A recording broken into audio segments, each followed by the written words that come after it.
Wolf Warrior 2 came to my attention because of the massive box office that it made last year. It was one of the biggest hits in the world. Yet it never really made it over here. It's that big a movie. It was massive in China, the #1 Chinese movie ever, knocking The Mermaid off the #1 spot after only 12 days in the cinemas. And I was really curious to check it out, so I managed to get my hands on a copy of Wolf Warrior 2 and I gleefully stuck it on.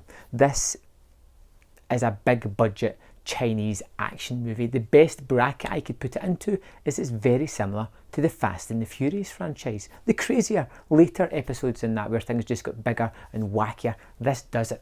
Now, I've never seen Wolf Warrior 1, but I'm going to have to correct that, but you don't need to have seen it to jump into Wolf Warrior 2. It's about a retired ex-Special Forces member who's just living life out in Africa on the beach, just having a whale of a time, when, wouldn't you believe it, mercenaries turn up and start to destroy this town that he's living in, just killing women, children, whatever. They're just taking over.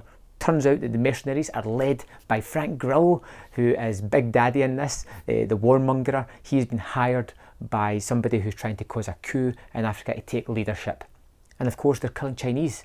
And Ling Feng has to take charge and fight back against these insolent, insubordinate mercenaries.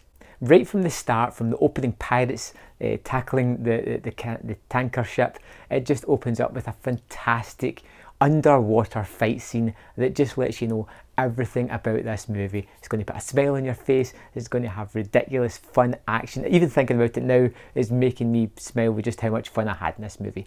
It does, however, hit certain tropes that the American movies do. It feels very Americanized in its storytelling and the way it works. It hits kind of tropes. It's very rah-rah China as well at certain points, but then American movies do it as well. You've seen it in Michael Bay movies. It does that. It has a typical kind of love story. It has some familiar ups and downs that you've seen before, but it really does go for it with the action set pieces, which are varied, different, and they just get exponentially fantastical the more they go on. They start off hand to hand, they go into tank fights at the end, there's drones, there's all kinds of things.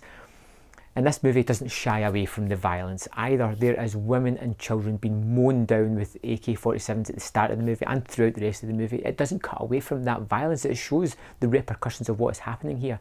You have a malevolent figure of Frank Grillo's Big Daddy who is orchestrating this carnage, but it never cuts away from it. It always shows you what he's doing, how he is killing children, women, elderly people. It's indiscriminate murder from this guy. It gives you a real bad guy to root against, and then gives you this hero with $1 million smile who can do ridiculous action stunts, who seems to defy odds of gravity at certain times, dodging bullets or the amount of folk that are after him. But it's all so much fun. It's entertaining as hell. It looks fantastic. The stunts are massive and really just awe-inspiring. I loved it. I absolutely loved Wolf Warrior 2. This is a movie I can wholeheartedly recommend. If you like Asian action movies, you're going to love this. If you like American action movies, like I said, like the Fast and the Furious franchise, this is something that you will absolutely love. I can highly recommend it.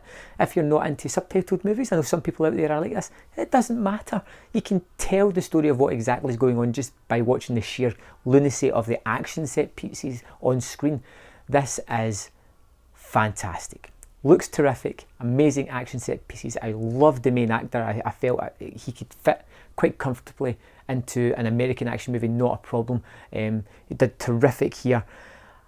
It's just smile-inducing. It's so entertaining. I highly suggest you check it out. Get it in Blu-ray because the picture quality on it is fantastic. It looks amazing. You can get it from Cine Asia, or you can get it from Amazon, usual things. Pick it up on Blu-ray. It's definitely one that you want to add to your collection. Even the addition of Frank Grillo just made this movie even better for me because he plays the bad guy so well. I gave the movie itself 4 out of 5. It's really good, up there with some of the best Fast and the Furious movies for me.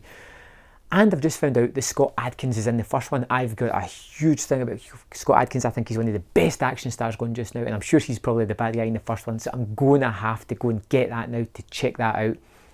You'll probably do the same thing after seeing the second one. It's that terrific. I'd love to know your thoughts on Wolf Warrior 2. Let me know in the comment box below, and I'll see you next time on Man vs Film.